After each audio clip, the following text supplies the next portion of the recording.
Gracia y paz a vosotros. Tomen asiento, estimados hermanos.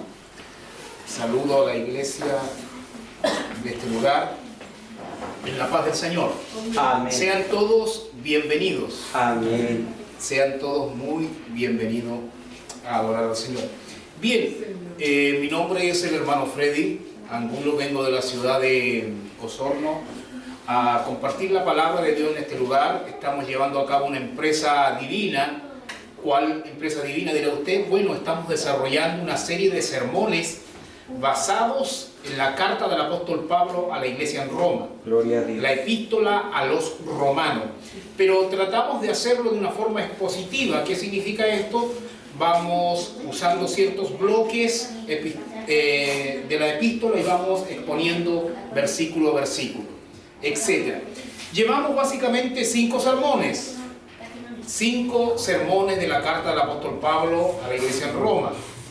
Pero en el sermón número 5 ya llevamos varias partes. Hoy corresponde la parte número 4. Es decir, sermón 5, parte 4. Y estamos en un bloque epistolar desde el capítulo 1, tome su Biblia, capítulo 1, desde el versículo 24 al 32. Desde el versículo 24 al 32.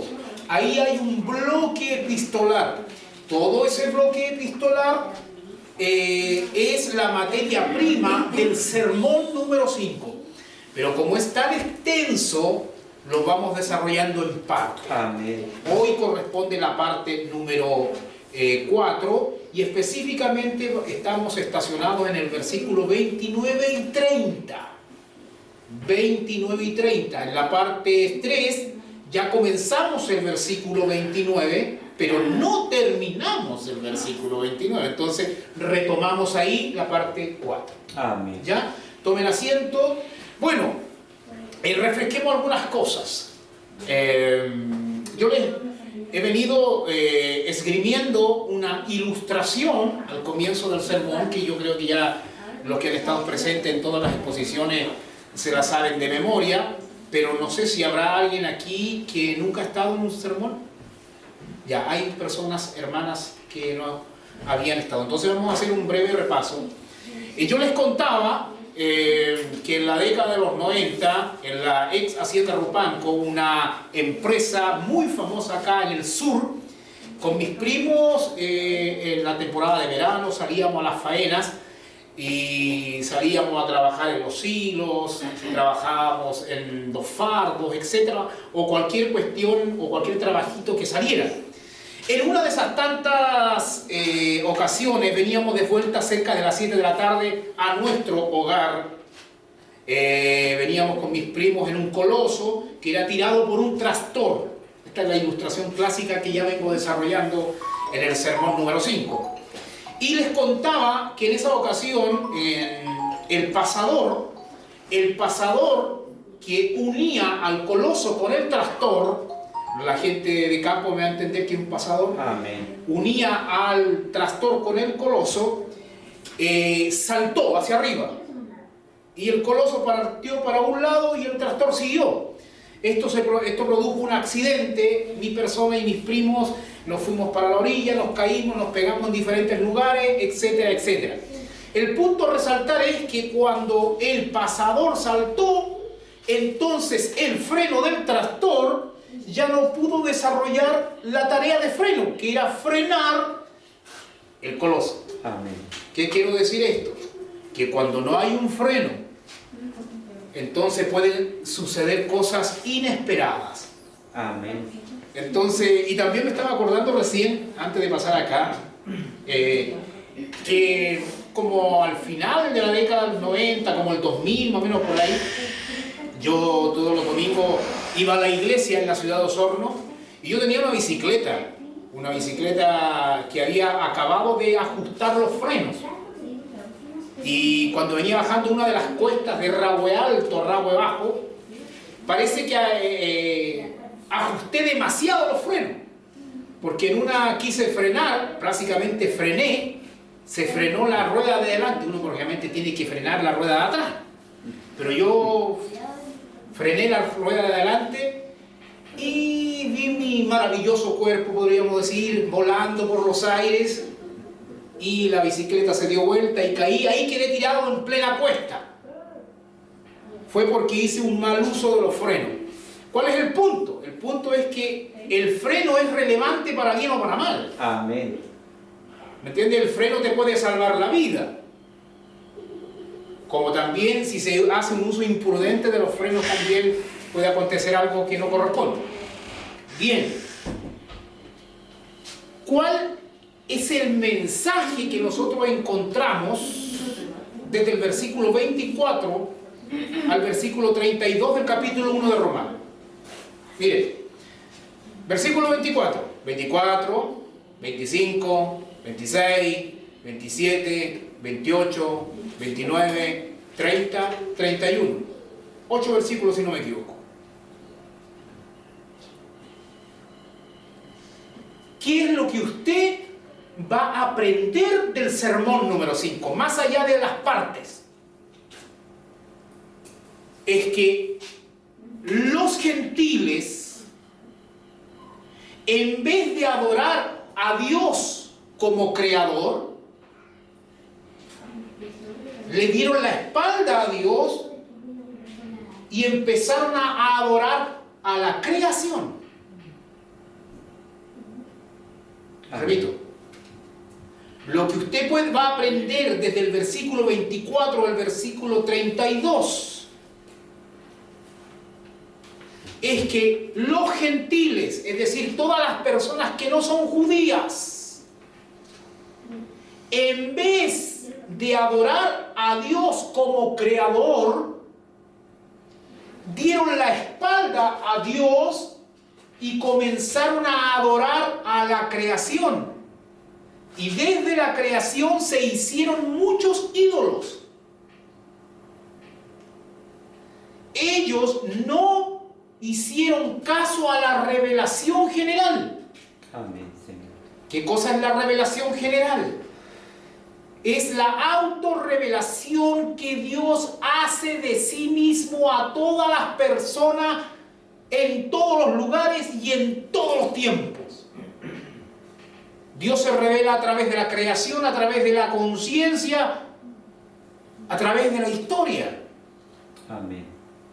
Es decir, los gentiles no pueden alegar ignorancia porque ellos siempre estuvieron expuestos ante la revelación general. Sin embargo, en vez de adorar al Creador, comenzaron a adorar a la criatura, a la creación. Debido a esa razón, Dios los entregó judicialmente en 3 aspectos. Dios los soltó como juicio, como pago. Por cuanto el gentil hizo esto, Dios hizo esto otro. Amén. Dios entrega al mundo gentil en 3 aspectos judiciales. Nosotros ya hemos visto los sermones anteriores, o la parte de los sermones anteriores, que Dios dividía o categorizaba a la raza humana en judíos, gentiles y finalmente la iglesia, ¿cierto? Amén. Ahora, estos 3 aspectos judiciales en los cuales Dios entrega al mundo gentil son: Dios entrega al mundo gentil a su inmundicia. Dios entrega al gentil a pasiones vergonzosas. Tercero, Dios entrega al gentil a una mente reprobada. Aquí estamos nosotros hoy, en esa tercera entrega judicial. Amén. Dios entrega al gentil a una mente reprobada. Entonces, les voy a invitar a leer desde el versículo 24 al 32 para refrescar el bloque epistolar de esta carta. Si gusta se pone de pie y doy lectura en el nombre de Jesús. Amén. Dice así: por lo cual también Dios los entregó a la inmundicia en las concupiscencias de sus corazones, de modo que deshonraron entre sí sus propios cuerpos, ya que cambiaron la verdad de Dios por la mentira, honrando y dando culto a las criaturas antes que al Creador, el cual es bendito por los siglos. Amén. Por esto, Dios los entregó a pasiones vergonzosas, pues aún sus mujeres cambiaron el uso natural por el que es contra natura. Y de igual modo también los hombres, dejando el uso natural de la mujer, se encendieron en su lascivia unos con otros, cometiendo hechos vergonzosos hombres con hombre y recibiendo en sí mismo la retribución debida a su extravío. Y como ellos no aprobaron tener en cuenta a Dios, Dios los entregó a una mente reprobada para hacer cosas que no convienen, estando atestados de toda injusticia, fornicación, perversidad, avaricia, maldad, llenos de envidia, homicidios, contienda, engaños y malignidades, murmuradores, detractores, aborrecedores de Dios, injuriosos, soberbios, altivos, inventores de males, desobedientes a los padres, necios, desleales, sin afecto natural, implacables, sin misericordia, quienes habiendo entendido el juicio de Dios, que los que practican tales cosas son dignos de muerte, no solo las hacen, sino que también se complacen con los que las practican. Tomen asiento. Amén. Todo este bloque epistolar que he leído, si pudiéramos resumirlo, es esto. Dios se reveló al hombre a través de la creación. El hombre quedó mirando la creación y en vez de adorar al Creador, se hizo ídolo de la creación. Amén. Debido a esto, Dios reacciona y los entrega en 3 aspectos judiciales. Y estos aspectos judiciales, los cuales Dios entrega al hombre, es revelado por una palabrita que se repite 3 veces en nuestro bloque epistolar. La palabra entregó. Ese es un verbo. Entregó. En el versículo 24 dice, por lo cual también Dios los entregó.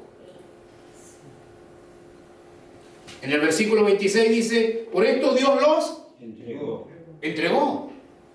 En el versículo 28 dice, y como ellos no aprobaron tener en cuenta a Dios, Dios los Entregó. O sea, los entregó 24, los entregó 26, los entregó el 28. Amén. De ahí es que digo que Dios los entregó en 3 aspectos judiciales. ¿Qué significa que Dios entregue al mundo gentil? Significa que Dios retira los frenos morales, y ahí conéctelo con la ilustración del comienzo. Dios entrega al mundo gentil porque retira los frenos morales y el hombre, la humanidad, manifiesta lo que es. Amén. Pecador. Pablo aquí está esgrimiendo la doctrina del pecado. Así que si alguien se comporta de manera correcta en el mundo, no te emociones tanto, sino que simplemente di, Dios lo tiene frenado. Amén. Y si alguien manifiesta su maldad abiertamente, parece que aquí Dios retiró ciertos frenos. De ahí que el sermón número 5 se titula Dios abandona al gentil. Entonces Pablo está escribiendo a la iglesia en Roma, una iglesia local como esta, pero en ese tiempo, del primer siglo, en Roma.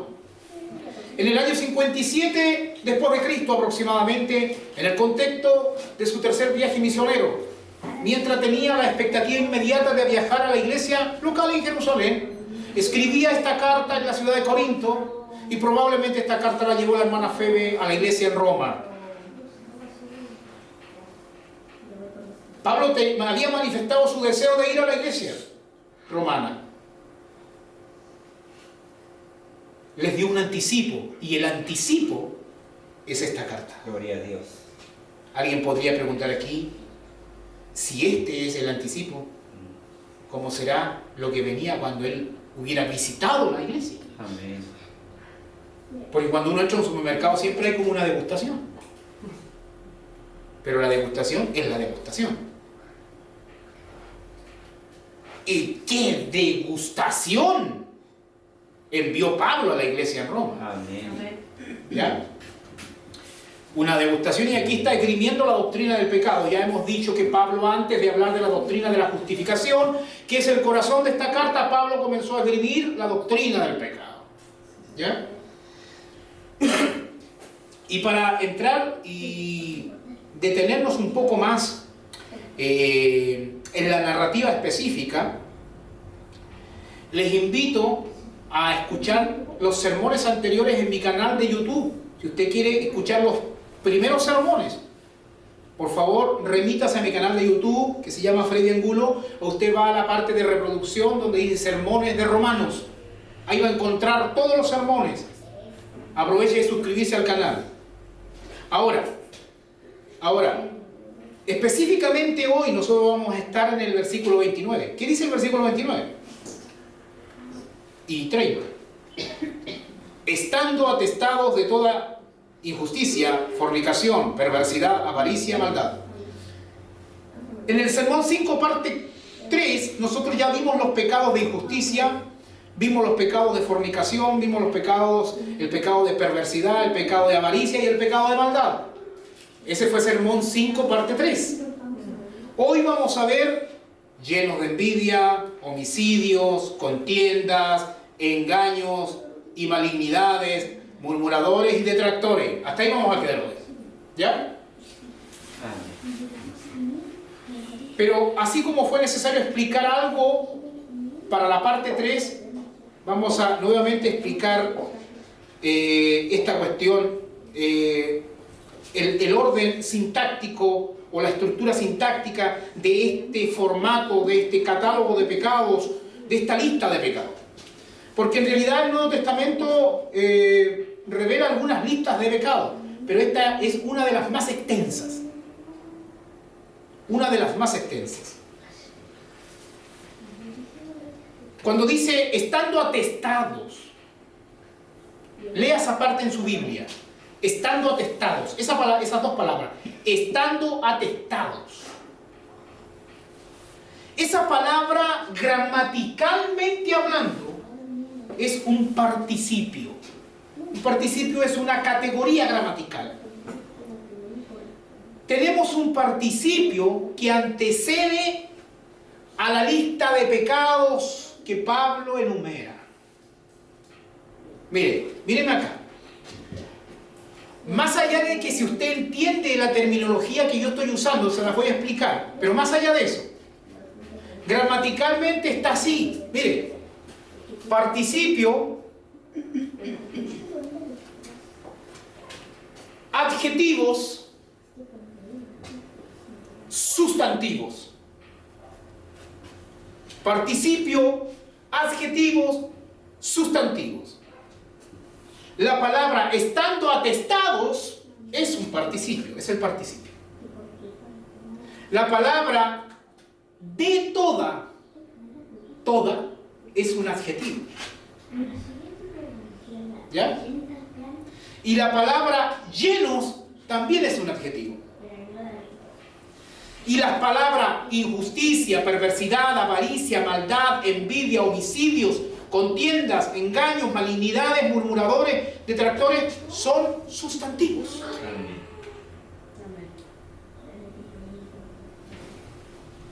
¿Es una clase de gramática este sermón? No, pero es necesario dar a entender ciertas cosas para entender la intencionalidad del autor, que es Pablo, que es lo que Pablo está comunicando a la iglesia en Roma y lo que Dios quiere que entendamos hoy nosotros aquí en la iglesia bíblica por su gracia en Yanquihue. Gloria a Dios. Un participio, vamos a hablar dos cosas de un participio. Un participio tiene tiempo y voz. ¿Qué significa eso?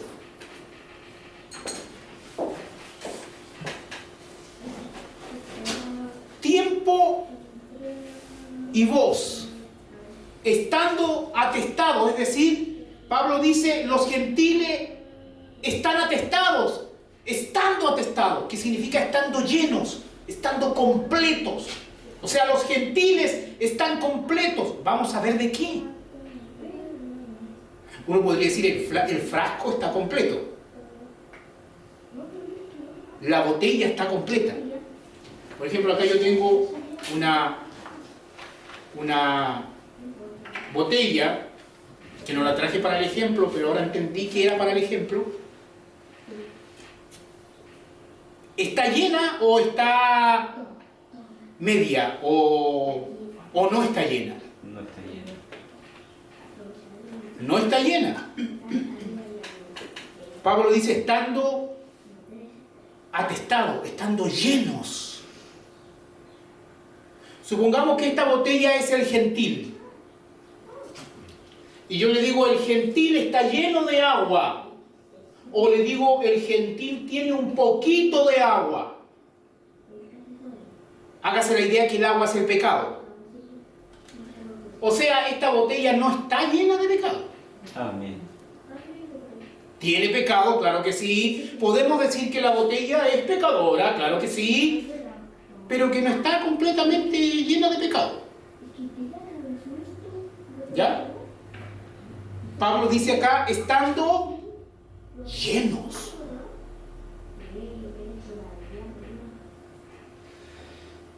Estando llenos. O sea, Pablo nos está dando un diagnóstico de la sociedad gentil, del hombre gentil. Cuando nosotros opinamos con respecto a diferentes temas en nuestras conversaciones, en diferentes contextos, en el trabajo, en la casa, con los amigos, etc., comentamos noticias, hablamos u opinamos desde una cosmovisión cristiana, o opinamos desde las vísceras. ¿Qué cosa es opinar desde las vísceras? Opinar desde las vísceras es opinar de acuerdo a la situación que estoy viviendo. Amén. Una persona que opina desde las vísceras, desde lo que está viviendo, es una persona inestable. Amén. Porque opina según la temperatura. Por ejemplo, si yo tengo frío, voy a decir tengo frío. Si tengo calor, voy a decir tengo calor. Amén. Pero nosotros los cristianos no debemos opinar desde las vísceras, desde nuestro estado emocional. Hay gente que se siente fuerte porque está emocionalmente, valga la redundancia, emocionada o emocionado. O tiene solamente la actitud del caballo inglés, la pura partida. Pero se le acaba la benzina a la vuelta de la esquina.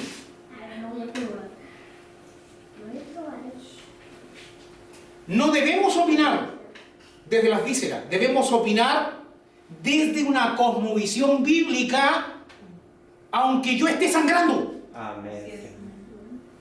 Aunque me esté comiendo una torta, aunque no tenga que comer.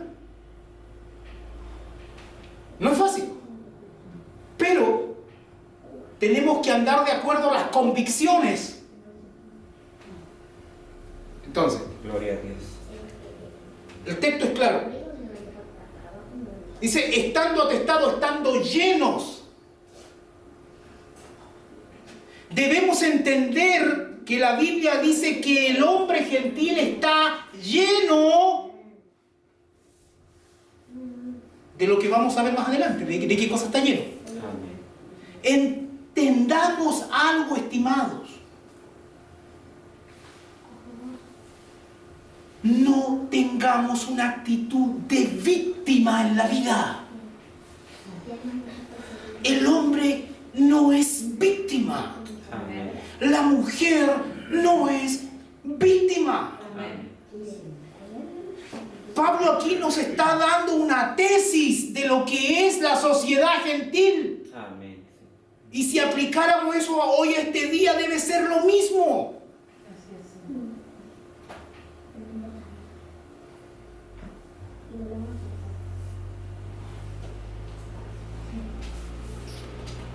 Estando atestados. Aquí el tiempo es tiempo perfecto. El tiempo perfecto es un tiempo en el pasado. Dice estando, por eso dice estando. ¿Debe? O sea, los gentiles en algún momento del pasado, que en este caso es tiempo perfecto, estando atestados. O sea, los gentiles en algún tiempo en el pasado fueron llenos de algo. En este caso, pecados. ¿Pero qué es el tiempo en el pasado? Es una acción acabada en el tiempo pasado, pero con implicancias en el presente continuo. O sea, lo que sucedió en el pasado no se quedó en el pasado. Alguien dijo un dicho popular, pasado pisado. No, aquí no es pasado pisado. Aquí lo que pasó en el pasado tiene implicancias en el presente. Amén. O sea, cuando el gentil fue lleno en el pasado, esa llenura continúa en el presente. Amén. Eso nos revela el tiempo perfecto de este participio estando atestados. O sea, lo que quiera que sea esta llenura, sucedió en el pasado y sigue en el presente. Amén. Pero también está en voz, puede ser voz pasiva o voz media. A ver, los participios o los verbos, gramaticalmente hablando, tienen tres voces. Voz pasiva, voz media o voz activa. ¿Qué significa esto? No importa que usted no lo sepa, si yo se lo voy a explicar. No tiene que preocuparse.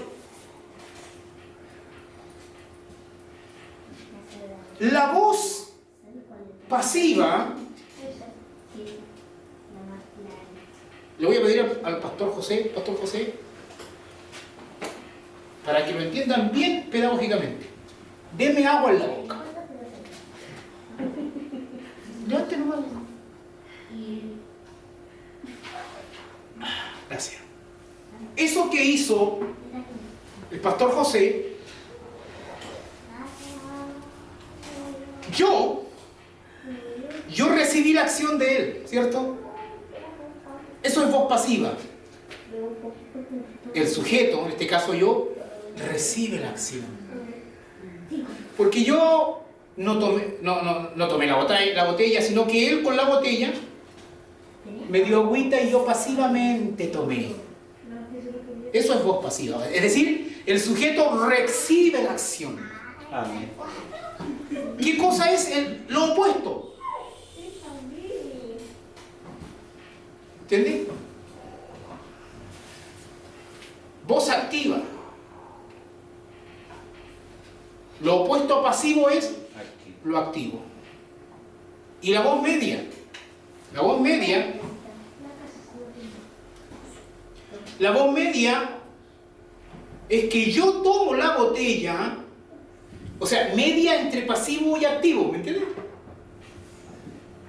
Que yo mismo tomo la botella y asimismo tomo agua. Está buena el agua. Eso es voz media. El sujeto realiza la acción para sí mismo. Amén. Y voz activa es que yo le dé agua al pastor José. Amén. ¿Me capta? Ahí pasaría a ser pasivo el pastor José y yo activo. Entonces, gramaticalmente hablando, esta palabra, estando atestados, tiene dos posibilidades. Pasivo o medio. La pregunta es, ¿cuál será la correcta? Pasiva o medio. Porque estando lleno, ¿cierto? Si dijéramos que es pasivo, estaríamos dejando como víctima al mundo gentil. Amén. Porque el gentil como que pasivamente se quedó ahí y un agente externo lo llenó de envidia, lo llenó de homicidios, lo llenó de contiendas, lo llenó de engaños y malignidades, lo llenó de las acciones de murmuración, lo convirtió en detractor. Entonces podríamos decir, sí, el gentil es envidioso, sí, el gentil le gusta contender, sí, el gentil es un murmurador. Sin embargo, el gentil podría argumentar, es correcto todo eso, pero yo no soy culpable porque a mí me llenaron. Amén. Yo no adquirí eso activamente, sino que fui sujeto pasivo. Amén. O sea, bajo esa lógica podríamos concluir que el mundo es pecador, pero que es víctima. Amén. Entonces, a la luz de este entendimiento, hay gente que dice, sí, hermano, somos pecadores. Esa actitud honra la voz pasiva. Porque si bien es cierto, acepta que son pecadores, pero con esa actitud están diciendo, pero es que no nos queda de otra. Si el gentil es pillo, Amén. si a veces para salir jugando se autoproclama pecador. Pero porque, no, que aquí estamos, por manito, haciendo el empeño. Pero no es lo que Pablo está queriendo que entendamos. Amén. Porque aquí, a la luz del contexto, lo más correcto es la voz media. El sujeto realiza la acción para sí mismo. O sea, el gentil es envidioso porque él quiso ser envidioso. Amén. Él quiso cometer homicidios. Él quiso contender.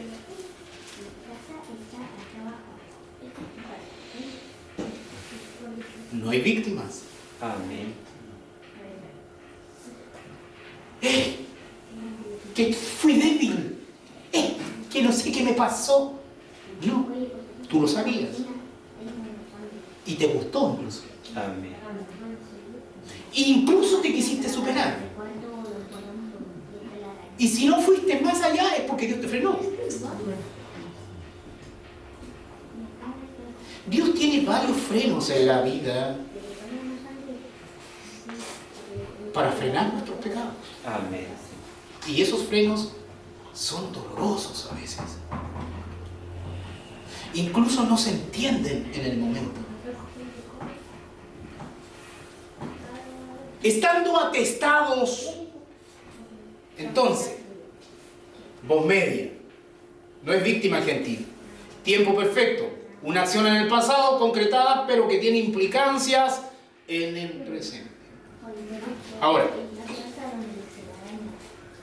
comenzando con el pecado de envidia, que comienza con la expresión llenos de, tenemos la palabra llenos en un adjetivo.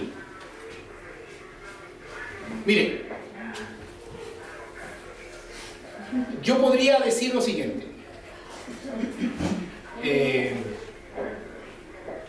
El perro blanco de Rodrigo. El perro blanco de Rodrigo. Supongamos que Rodrigo tiene un perro. El perro blanco de Rodrigo.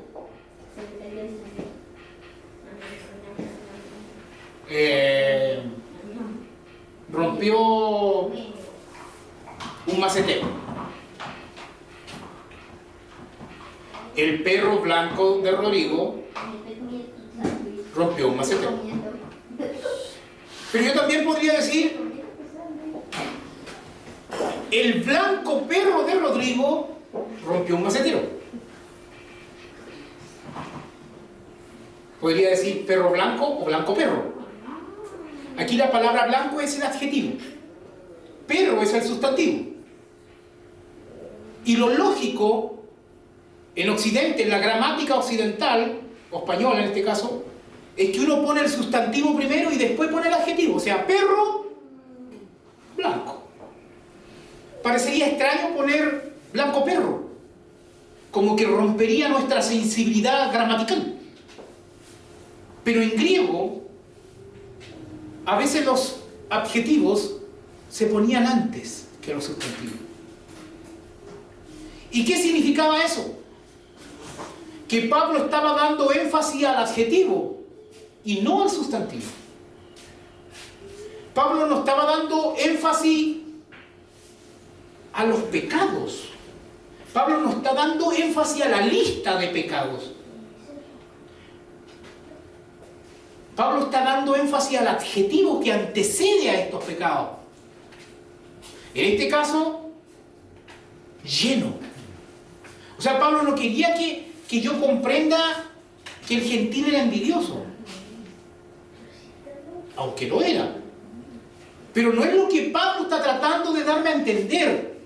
La intención inspirada del autor es que Pablo quiere que yo entienda, o que los romanos entiendan en su contexto inmediato allá, era que los gentiles no solo eran envidiosos, sino que estaban llenos de envidia. No solo que esta botella tiene agua, sino que esta botella estaba llena de agua. Amén.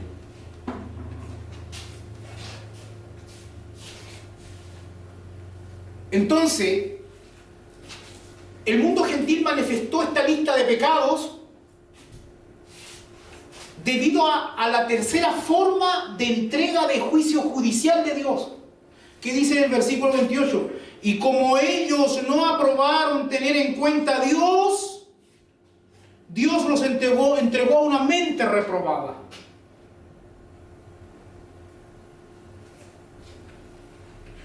Una mente reprobada.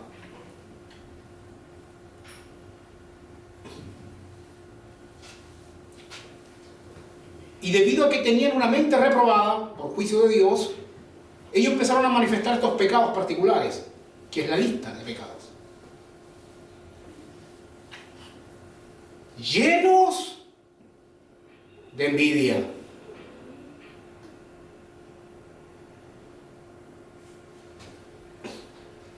La envidia. ¿Qué es la envidia?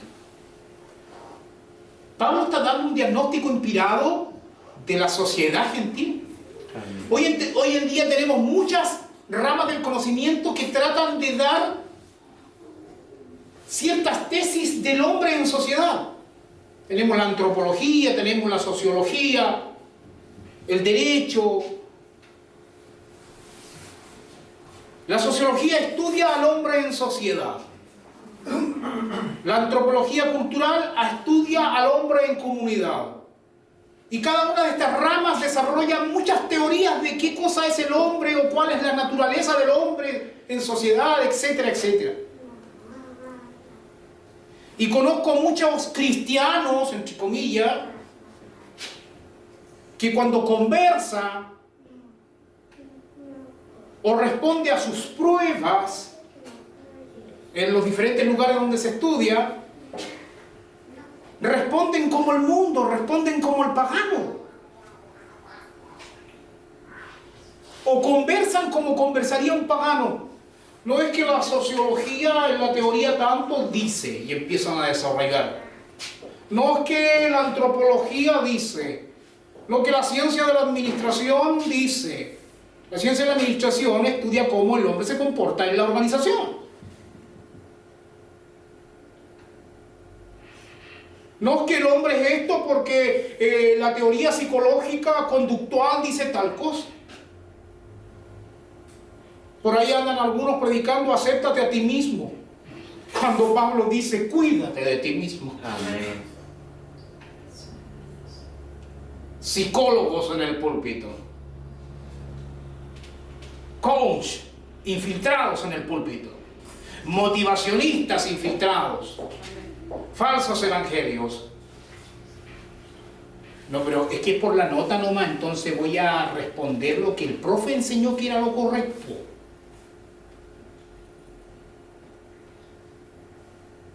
No, pero es que me va a bajar la nota. Que se baje la nota, pues, hombre.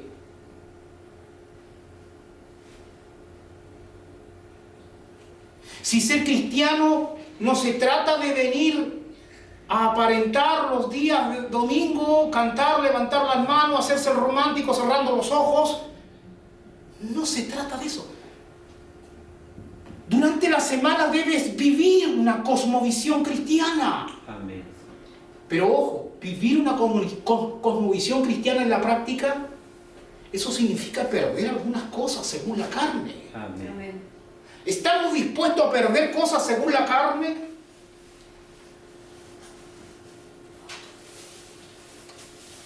Llenos de envidia. Hermanos, de envidia. Vamos a hablar de la envidia, pero aquí el énfasis de Pablo es que llenos de envidia. ¿Ya? Amén.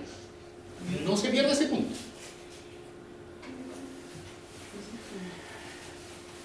¿Cómo que se llama este analista del fútbol polémico que había, que murió? Bombalé. Bombalé dijo en cierta ocasión que el denominador común de los chilenos era la envidia.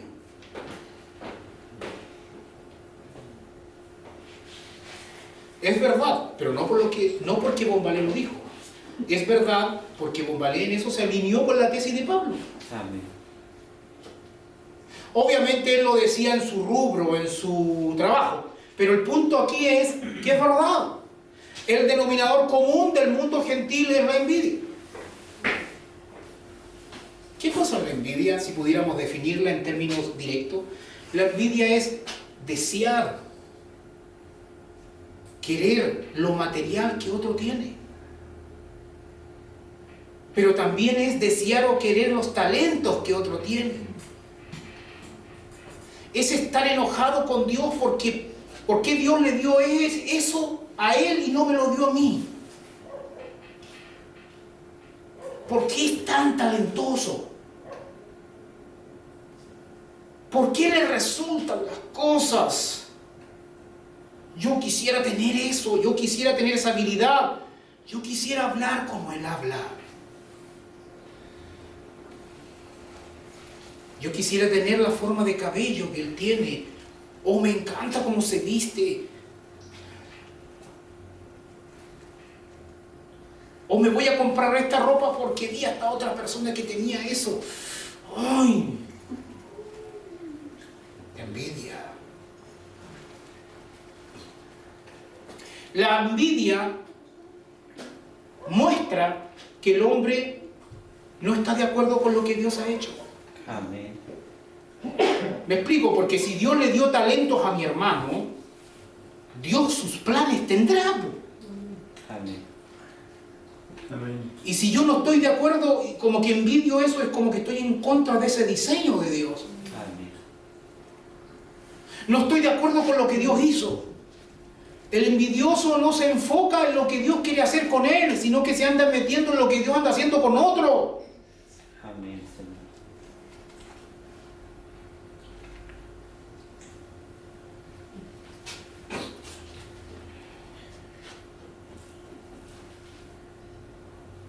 La envidia, hermano, es un cáncer. El gentil es envidioso. Está en su naturaleza. Y no solo es envidioso, sino que está lleno de envidia. Se llenó a sí mismo cuando Dios soltó los frenos morales. Ahora, alguien podría preguntar aquí, hermano Freddy, pero si esto es tan así de lleno y de todos los pecados, porque esto se aplica a toda la lista de pecados, si el hombre es tan malo, si el hombre es tan caído radicalmente, es depravado totalmente, desde que nuestros primeros padres pecaron, Adán y Eva, ¿por qué entonces el hombre no se ha destruido a sí mismo? Es una buena pregunta.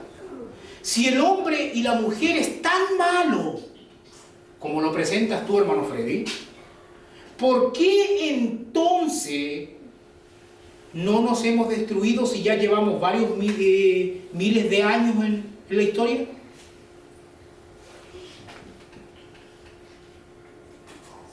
La tesis de la Biblia es que no hay justo ni siquiera uno. No hay quien entienda, no hay quien busque a Dios, todos se desviaron, a unas se hicieron inútiles, etc. Pero entonces, ¿por qué razón no nos hemos destruido? De hecho, hubo un teórico que se llama Thomas Hobbes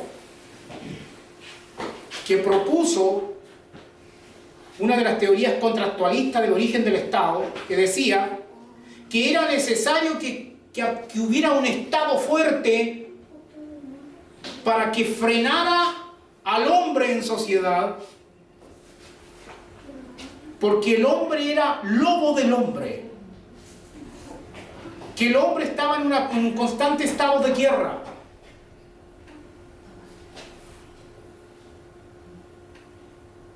¿Por qué aún cuando peleamos algo nos frena?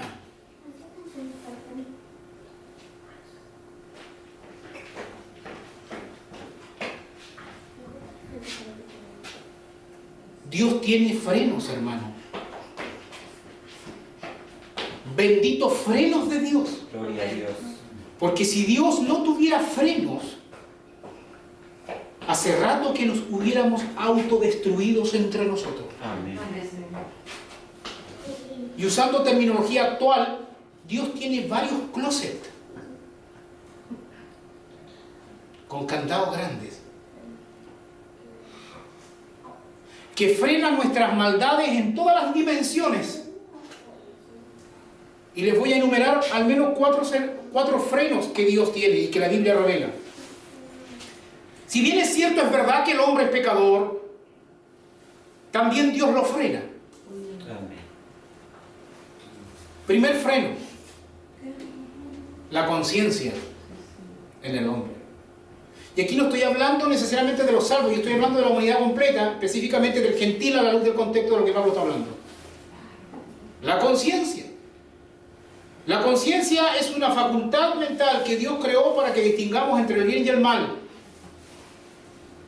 Es lo que nos dice internamente, no, eso no. O a veces nos dice, sí, eso sí. Amén. Pero a veces somos tan malos que a pesar de que esa voz nos dice eso, nosotros violamos esa voz y violamos nuestra conciencia. Y contra más violamos la conciencia, cada vez la voz de la conciencia se va apagando. Hasta que pudiera estar cauterizada. Amén. Amén. Es decir, ya no se escucha la voz de la conciencia. Está ahí, pero ya no se escucha. Pero sin embargo es un freno que Dios regaló. Gracias a Dios por la conciencia. Gloria a Dios. De hecho no es absoluta, porque también puede estar educada de manera incorrecta. Pero ese es un freno de Dios, la conciencia. Es el freno personal que cada hombre tiene. Pero también hay otro freno. La familia. Amén. La familia es un freno.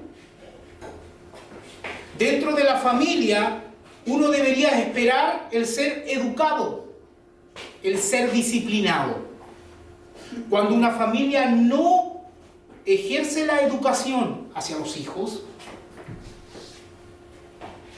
y no practica disciplina hacia los hijos, entonces esa familia no está funcionando como el freno de Dios. Esa familia está distorsionada como concepto de familia.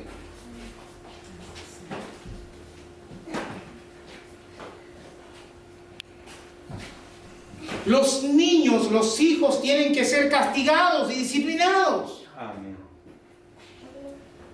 Porque la familia es un freno que Dios regaló. Y si no construimos una familia en pro del diseño de Dios, entonces el freno está malo, hombre. Ya no frena la cosa. Y después nosotros no lo podemos decir, pero ¿por qué esto? ¿Por qué lo otro? Porque no frenamos en el momento indicado. Amén.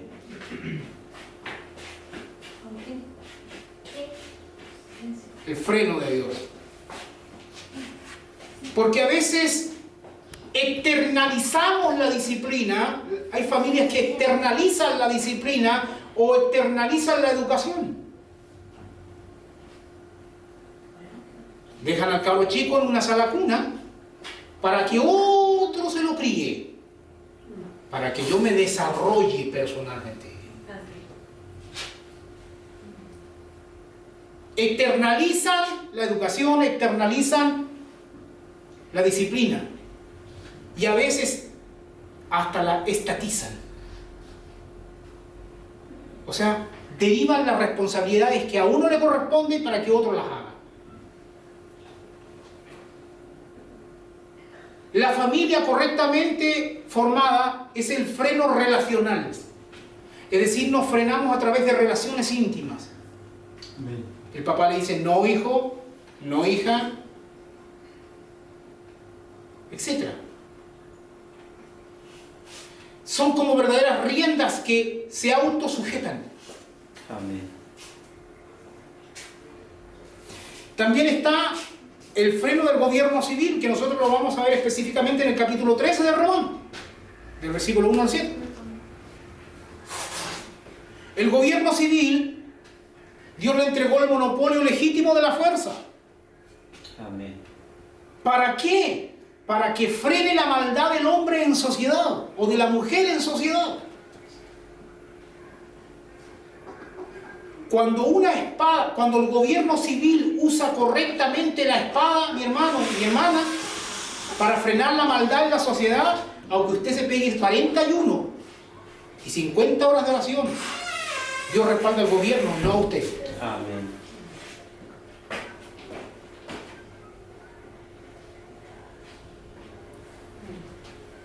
El gobierno civil es un freno. Por eso que la principal labor que Dios comisionó al gobierno civil es limitar y restringir la violencia y la maldad en sociedad. Amén.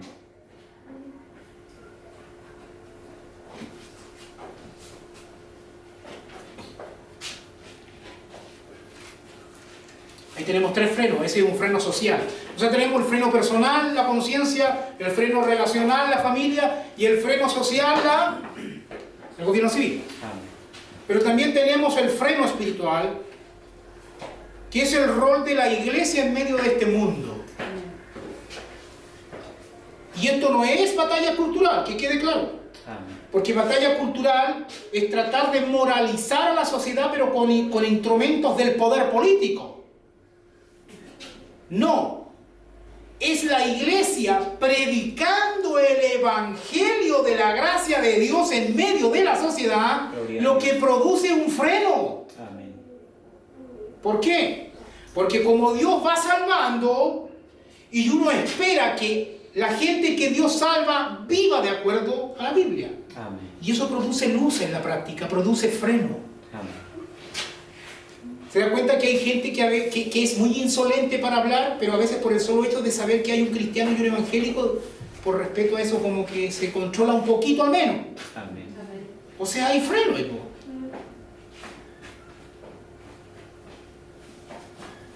O sea, si tú quieres funcionar como freno de Dios, estoy hablando como iglesia, entonces hagamos lo que Dios envió a hacer a la iglesia. Amén. Predicar el evangelio. Amén.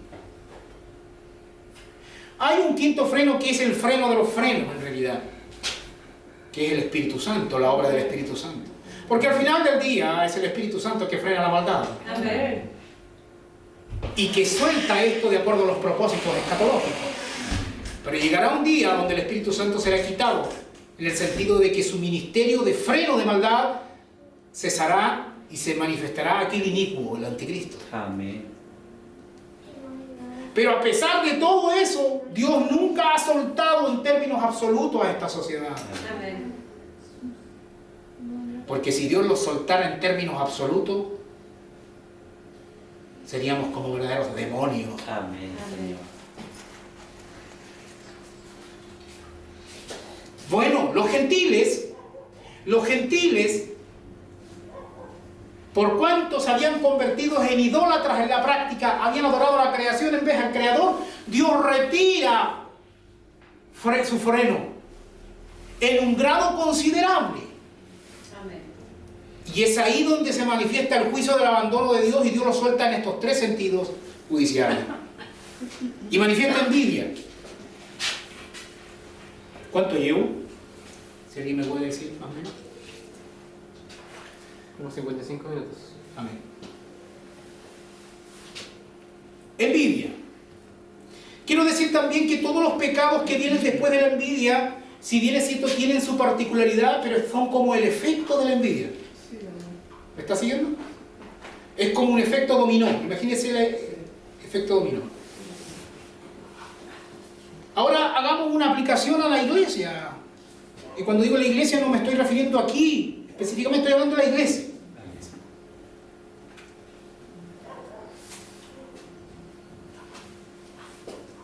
También existe la envidia en la iglesia.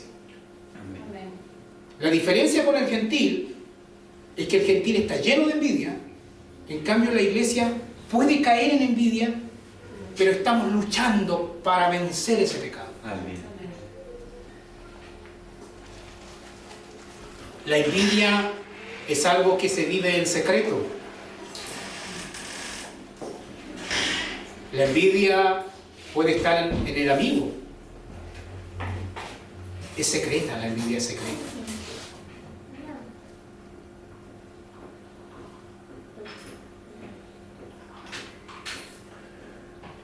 En los mensajes triunfalistas del positivismo moderno se acostumbra a decir: dile al que está a tu lado que vas a ser un grande. Bueno, yo uso esa técnica, pero dile al que está a tu lado, dile: ¿me has envidiado alguna vez?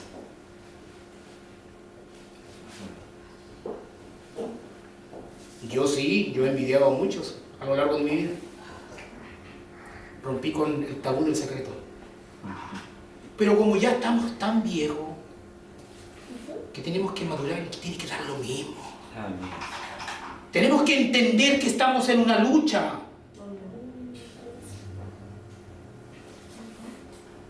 Aunque por la gracia de Dios no ha sido mi pecado característico, pero sí he sentido envidia en más de alguna ocasión en la vida. Pero me he dado cuenta, hermanos, que hay beneficios hermosos cuando tú no envidias. Gloria a Dios. Les voy a revelar un secreto. Cuando tú envidias, Dios no te da. Amén. Cuando tú deseas que el otro Dios le dé, Dios te da.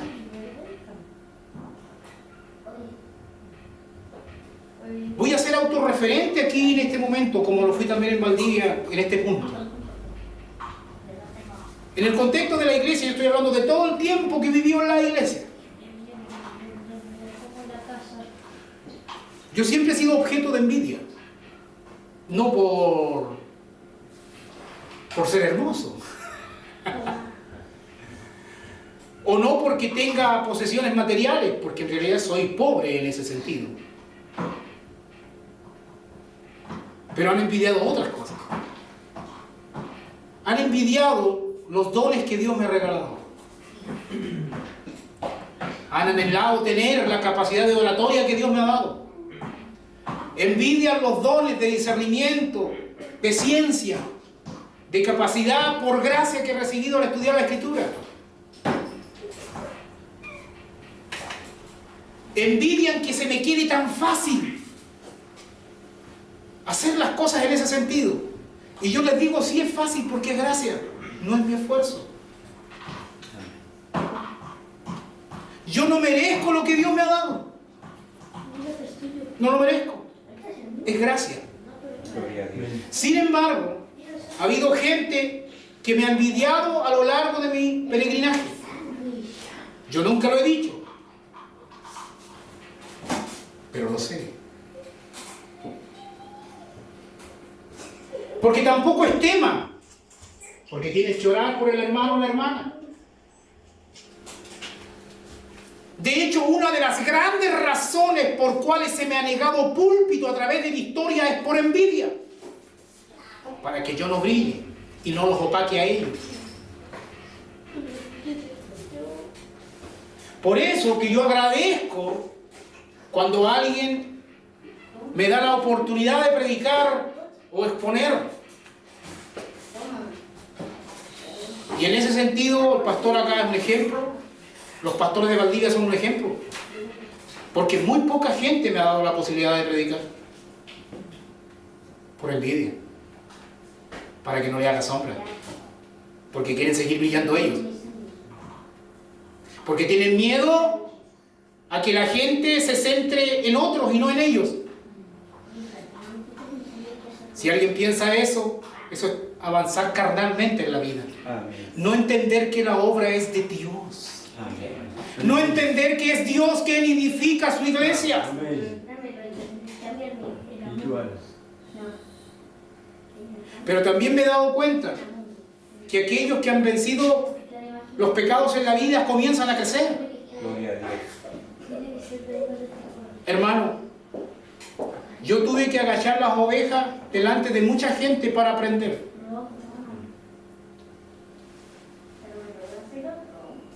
Ahí. Tuve que estar esperando, por ejemplo, a maestros que estén en el supermercado 1 hora y media entro y yo afuera esperando. Muchas veces. ¿Es injusto? Sí, es injusto, pero no importa. Hay que leer las cosas en Dios. Amén.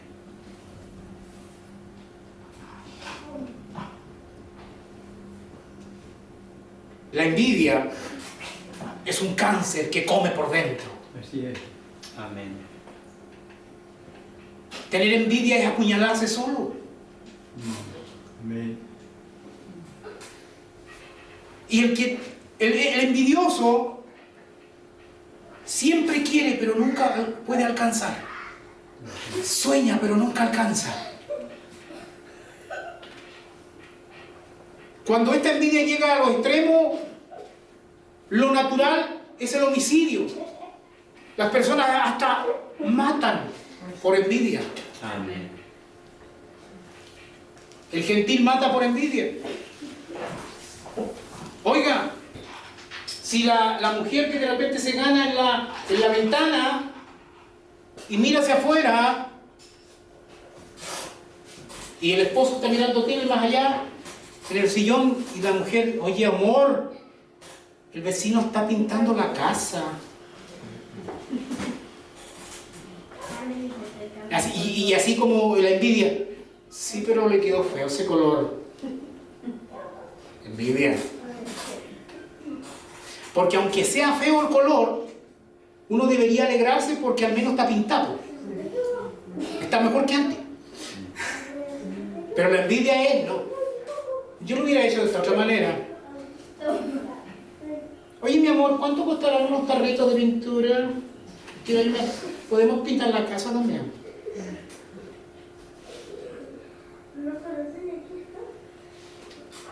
Envidia. O sale el esposo para afuera y ve que el vecino compró un auto mejor, de mejor año. Y comienza. Envidia. La envidia. Hay gente que compra auto no por la utilidad del auto, sino por la reputación que éste le va a dar en su comunidad.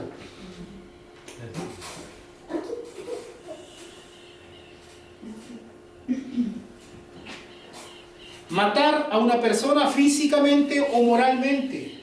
El envidioso asesina el prestigio del otro. Cuando ve que hay mucha gente que admira a alguien, el envidioso trata de asesinar la reputación de esa persona. Porque le da envidia que mucha gente hable bien de ese otro.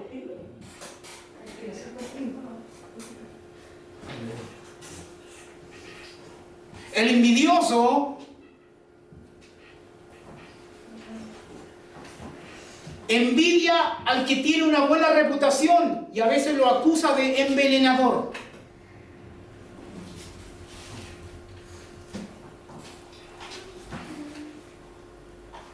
Son asesinos de imagen, asesinan la imagen de otro. Yo no estoy hablando hablando cuando hay cosas concretas. Estoy hablando que a veces por deporte se asesina la imagen de otro y en las redes sociales eso pasa cada rato. Y la duda queda, por mano. Aunque no sea así, siempre algo de verdad debe haber. Uno piensa. Contiendas, disputas y pleitos como fin en sí mismo. No es la diferencia de opinión legítima, sino es cuando se discute por discutir. Cuando se tiene simplemente la tendencia a pelear por pelear.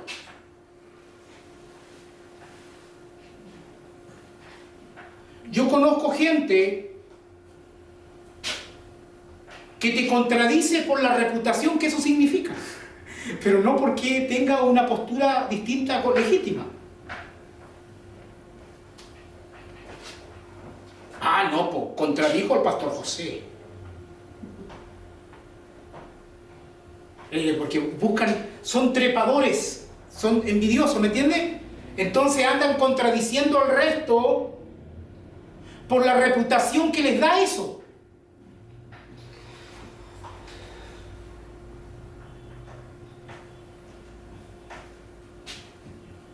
Para edificar sus propios egos, para traer calmante a sus propias frustraciones. Disputas y pleitos, fin en sí mismo.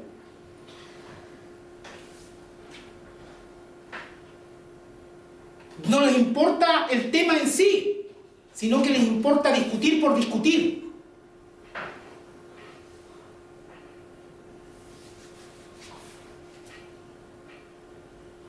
Engaños y malignidades. Este es como son dos pecados juntos. Están estrechamente relacionados.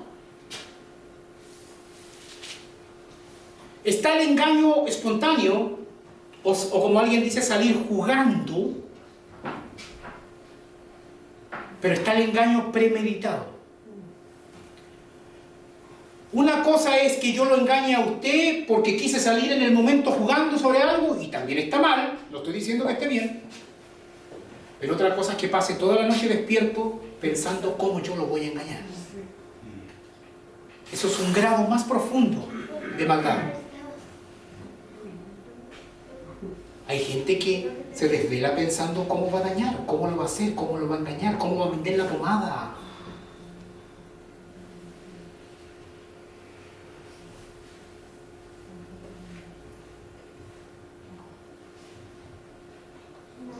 Hay gente que tiene envidia de que a algunos ministerios le esté yendo bien.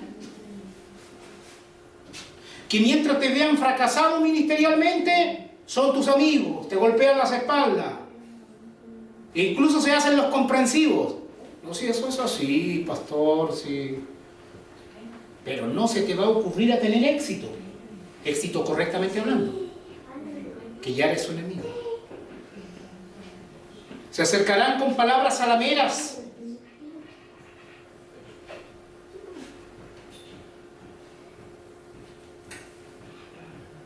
Así era el mundo gentil. Murmuradores, hablar en secreto de otra persona con el afán de destruir. Todos hemos copuchado y todos hemos pelado en algún momento de la vida. Yo me he dado cuenta que los chilenos son campeones en este pecado. Y aunque existe la crítica sana, a veces usamos el término crítica sana simplemente para justificar nuestro pecado. O crítica constructiva le decimos. Está destruyendo, pero es constructiva, según él. Ahora, existe la crítica constructiva, no estoy negando eso. Y en cuestiones del corazón yo no me meto, porque un día Dios revelará los corazones. Pero sí la palabra puede ministrar nuestro corazón. Murmuradores. La copucha está creciendo. Es que me dijeron esto de esta persona.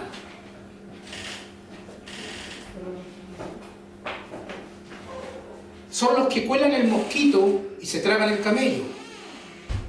Porque a nivel de mosquito, nosotros estamos llenos de mosquitos. O sea, si yo lo miro a usted, yo le voy a encontrar 1000 faltas. 1000 faltas. Pero no debemos colar el mosquito. Esa es una tolerancia bíblica que debemos practicar en nuestras relaciones interpersonales. Cuando ya se trate de camello, la cosa cambia. De hecho, cuando yo contendía por el Evangelio, en muchas ocasiones, nos faltaban los piadosos que me decían: hermano Freddy, no hay que colar el mosquito. Y yo le decía: es que esta vez no se trata del mosquito, esta vez se trata del camello.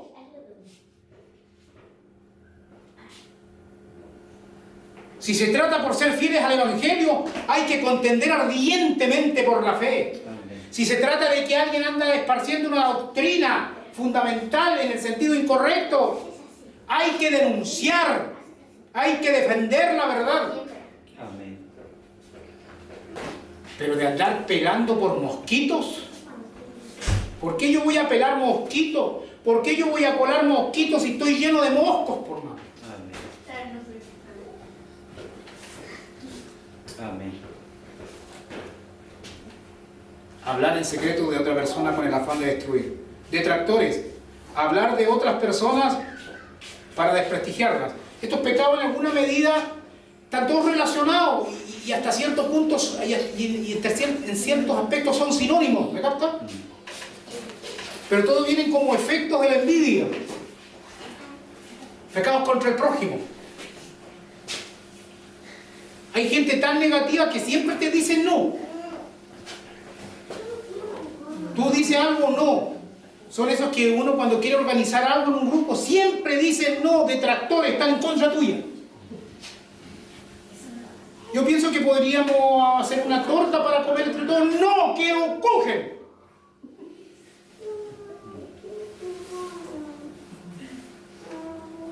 Y uno le pregunta después: oye, ¿pero te gusta el kuchen más que la torta? No, la verdad es que me gusta más la torta. ¿Pero por qué dijiste kuchen? Le gusta hacer detractores, no. Es esas personas que no comen ni dejan comer. Esas personas que no dejan avanzar las organizaciones, son los detractores que no, porque quiero estar en contra, no.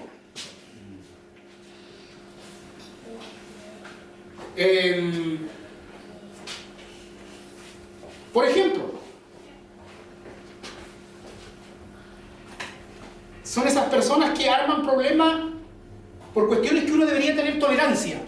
Me explico.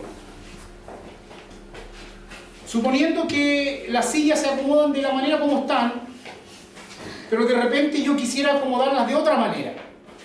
Pero hago un tremendo show. No, que yo quiero de esta otra manera.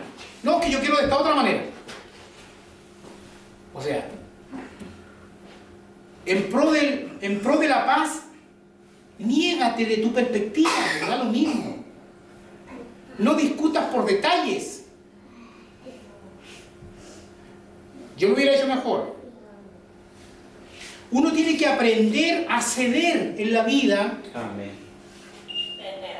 Cuando las batallas no son fundamentales, independientemente de que tú tengas una perspectiva distinta.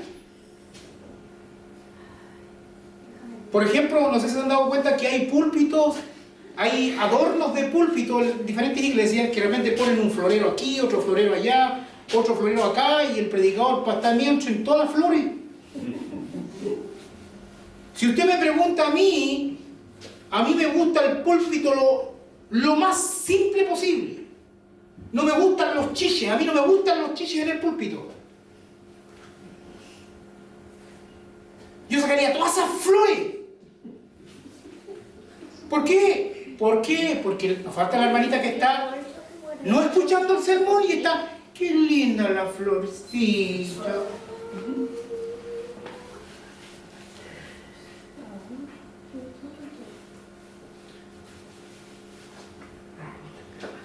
Pero sin embargo, si ya se han decidido poner un florerito ahí, no me voy a poner a pelear porque si está o no está el florero. Independientemente que yo no esté de acuerdo, son cosas que no tengo por qué ser detractor. Amén. Bueno, los gentiles son así. Son los llamados contreras. Los contreras en el sentido que son contreras de todo. Otra cosa son las cosas importantes. Por eso que a la luz del estudio de la Biblia tenemos que entender cuáles son las doctrinas fundamentales y cuáles son las doctrinas generales. No es que unas sean más importantes que otras, sino que otras son generales, las otras son fundamentales. Ahora, si alguien me está negando la doctrina de la Trinidad, no me voy a poner sabio y tolerante. O si alguien me está diciendo que el Evangelio es por obra, no, pues ahí no me voy a poner sabio, porque hay hartos sabios en ese sentido. Ahí estamos mal, porque ahí tenemos que practicar el celo de Dios, pero celo conforme a ciencia. Amén. Con entendimiento. Hermanos, estando atestados de toda injusticia, perversidad, avaricia, maldad, llenos de envidia, homicidios, contiendas, engaños y malignidades, murmuradores, detractores. O sea, lo que Pablo quiere que entendamos es, Pablo no quiere que yo entienda que el gentil tiene envidia, que el gentil tiene homicidios, que el gentil tiene contiendas, que el gentil tiene engaños y malignidades, que el gentil practica murmuraciones, que el gentil es un detractor. Eso no es lo que Pablo quiere que yo entienda. Lo que Pablo quiere que yo entienda es que el gentil está lleno de envidia, lleno de homicidios, lleno de contiendas, lleno de engaños y malignidades, lleno de murmuraciones, y es un detractor completamente. Ese es el punto. A la luz de este entendimiento, eso es lo que nosotros debemos decir que es el mundo gentil. Amén. Pero entender también que Dios en su gracia común también tiene el freno de la conciencia, tiene el freno de la familia, el freno del gobierno civil, el freno de la iglesia. Porque si no existieran esos frenos, nos hubiéramos autodestruido hace tiempo.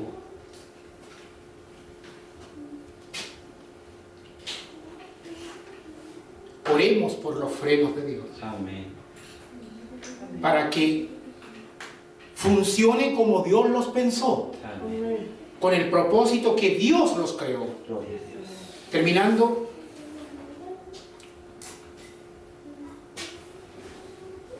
si estamos tan llenos de pecado, por ende no nos conformamos a la justicia de Dios y por ende iríamos al infierno, porque Dios es justo. ¿Cuál es la puerta de escape? El Evangelio de Jesucristo, que son las buenas noticias. Cristo murió como nuestro sustituto. Amén. Murió en lugar de los pecadores. La Biblia dice que el que cree en el Hijo tiene vida eterna. Pero el que rehúsa creer en el Hijo, la ira de Dios está sobre él. Porque de tal manera amó Dios al mundo que envió a su Hijo unigénito para que todo aquel que en él crea no se pierda, mas tenga vida eterna. Amén. Vamos a ver la doctrina de la justificación más adelante en la narrativa de la carta a los romanos. Pero antes debemos entender la tesis paulina inspirada de que el hombre, la humanidad, están todos bajo pecado. Nadie será salvo por sus propias obras. La fórmula que acostumbro decir. ¿Cuál es la diferencia entre el Evangelio y todos los demás? Que todas las demás religiones son religiones de obras. Creen que el hombre es bueno en algún grado. Pueden haber religiones que pudieran decir que el hombre es malo, pero siempre dicen que en algún grado el hombre es bueno. Amén. Podrían haber diferencias entre grados entre ellos.